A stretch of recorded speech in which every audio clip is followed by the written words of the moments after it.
Hallo, schön, dass du da bist. Ich bin Gudrun von der Bilderwerkstatt. Du liebst es, wie ich auch, mit Strukturen zu malen und mit Spachtelmassen zu beginnen. Dann habe ich hier ein paar ganz prima Tipps für dich, die deine Werke auf eine ganz andere Ebene bringen. Schau mal rein.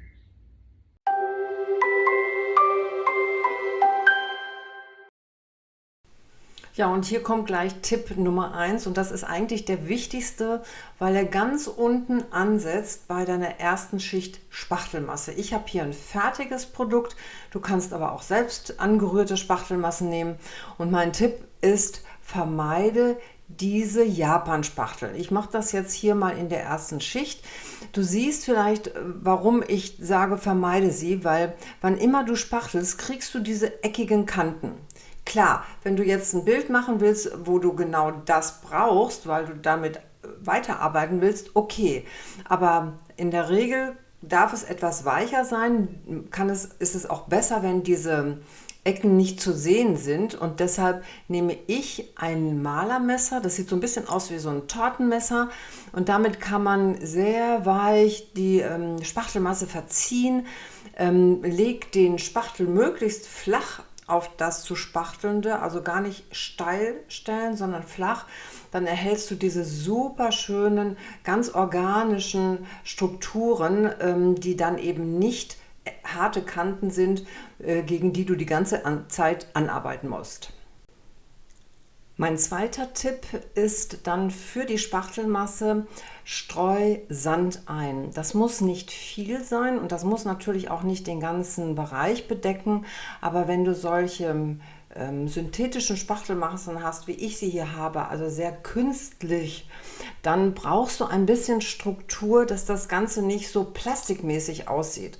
Und das geht super mit Sand. Du kannst ihn verteilen, du kannst ihn ein bisschen einarbeiten. Ganz wichtig, nicht über die ganze Fläche, dann sieht es eventuell am Ende aus wie Sandpapier, sondern an einigen Stellen. Das sieht sehr raffiniert aus und lässt sich auch später super gestalten.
Der dritte Tipp ist eher handwerklicher Natur. Wenn du mit fertigen Spachtelmassen arbeitest, kann es sein, dass sie, wenn sie trocken sind, sehr plastikähnlich aussehen und die Acrylfarbe hält auch nicht sehr gut darauf. Du schiebst sie eigentlich immer mit dem Pinsel hin und her. Aus diesem Grund empfehle ich dir, dein Bild mit Gesso zu grundieren. Gesso kann man selbst machen. Dazu habe ich auch ein Video gemacht, aber du kannst es auch fertig kaufen, dann geht es natürlich noch etwas schneller. Und ganz wichtig jetzt mal im gesamten Zusammenhang für dieses Video: Alle Tipps habe ich dir noch einmal in einem Begleitheft zusammengefasst. Das Begleitheft ist kostenlos und du findest alle Links auch zu den vorhandenen Videos und auch zu den Materialien in diesem Begleitheft. Und so schön sieht dann die Oberfläche aus, wenn das Gesso getrocknet ist. Sie ist samtmatt und sie lässt sich dann prima mit Farbe bearbeiten. Und dann kommen wir jetzt auch zum Tipp 4. Such dir möglichst ähnliche Farben aus. Mach es also am Anfang nicht zu bunt. Und ganz wichtig, starte mit Weiß, weil damit schaffst du einen Untergrund, der beliebig weiter verdunkelt werden kann. Wenn du sofort mit Farbe kommst, dann hast du kaum noch die Möglichkeit, das ganze Bild heller zu machen.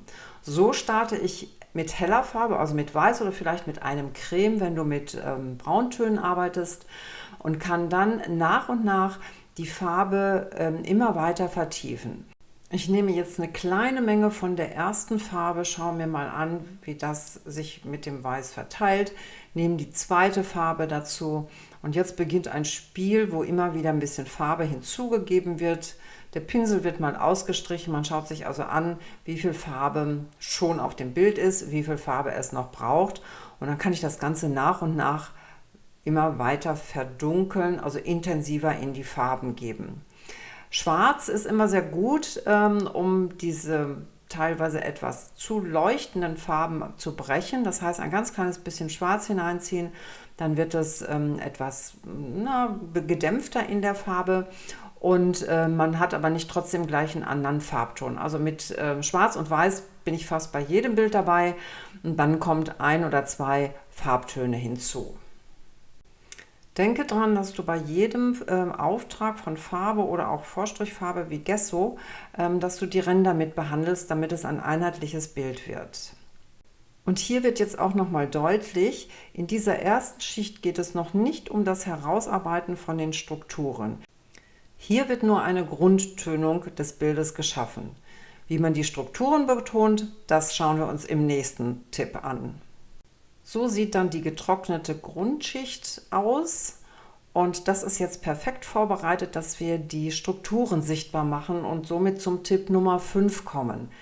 Dafür nimmst du wieder die Farben, die du schon vorher genutzt hast, also das dunkle Blau bei mir in diesem Falle und auf jeden Fall das Schwarz oder eine sehr dunkle Farbe, weil die Strukturen kommen am besten heraus, wenn sie mit einem dunklen Farbton sichtbar gemacht werden. Beide Farben werden mit Wasser verdünnt und bevor du dann deine Farbe auf die Leinwand aufträgst, sprühst du die ganze Leinwand einmal mit Wasser ein, weil sich dann diese Farbe viel besser verteilen kann. Bedecke dein Bild komplett mit dieser flüssigen Farbe, ob es jetzt ein Farbton ist oder beide Farbtöne, das muss so ein bisschen das Bild entscheiden. Und dann kommt noch einmal die Sprühflasche zum Einsatz, sodass wirklich auch die Farbe sich gut verteilt. Und dann kannst du mit einem Küchenkrepp wieder Bereiche freilegen. Es ist also nicht das ganze Bild komplett dunkel, sondern es wird nach und nach gesteuert und du kannst einfach wieder mit flüssiger Farbe nachsetzen, wo es sich anbietet, ob es etwas mehr blau wird, etwas mehr schwarz wird. Das ist jetzt das Spiel, wie du mit deiner Farbe die vorhandenen Strukturen bestmöglich hervorbringst.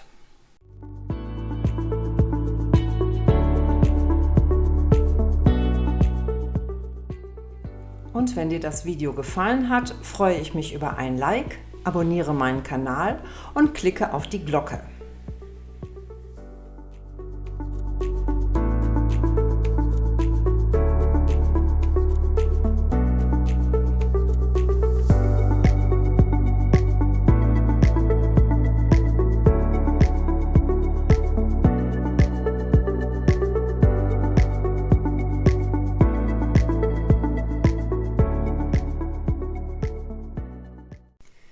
Mit dieser flüssigen Farbe hat dein Bild jetzt unglaublich Tiefe gewonnen.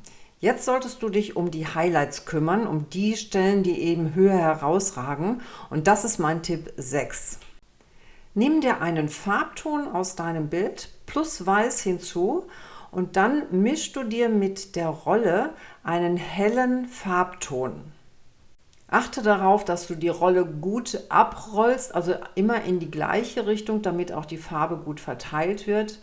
Und das sollte ein relativ heller Ton sein, also du brauchst viel Weiß und nur ganz wenig Farbe. Und dann gehst du mit ganz leichter Hand, mit ganz leichten Strichen über die Stellen in deinem Bild, wo diese Erhöhungen sind. Und die kommen dann jetzt automatisch zum Vorschein. Du kannst das dann mit leichtem Druck auf weitere Teile deines Bildes ausweiten. Also es bietet sich an, überall dort, wo Struktur ist, mit der Rolle noch ein bisschen was sichtbar zu machen. Das ist jetzt ein Spiel, was du ausprobieren solltest. Wichtig hierbei ist, nimm nie viel Farbe auf die Rolle, sondern sehr wenig und roll lieber sehr häufig über die einzelnen Stellen.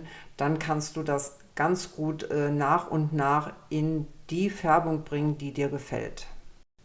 Und mein letzter Tipp ist dann erneut handwerklicher Natur. Du solltest dein Werk lackieren. Lackieren bedeutet nicht automatisch Glanz. Es gibt auch Mattenlack. Und den Link zu diesen Materialien, also sowohl glänzenden als auch Mattenlack, das habe ich dir im kostenlosen Begleitheft bereitgestellt, sodass du also da auch die richtige Auswahl treffen kannst. Du kannst den Lack mit etwas Wasser verdünnen und dann wird er ganz einfach mit einem Pinsel aufgetragen. Dieser Lack schützt dein Werk noch einmal sehr gut, vor allem vor Staub. Das zweite ist, er gleicht verschiedene Glanzgrade aus. Dadurch, dass du einmal mit flüssiger Farbe gearbeitet hast, dann wiederum mit fester Farbe, die du gerollt hast, können unterschiedliche Glanzgrade entstanden sein. Das wird mit diesem Lack ausgeglichen. Und der dritte Punkt ist eigentlich der entscheidende. Der Lack bringt deine Farbigkeit des Werkes viel, viel schöner zur Geltung.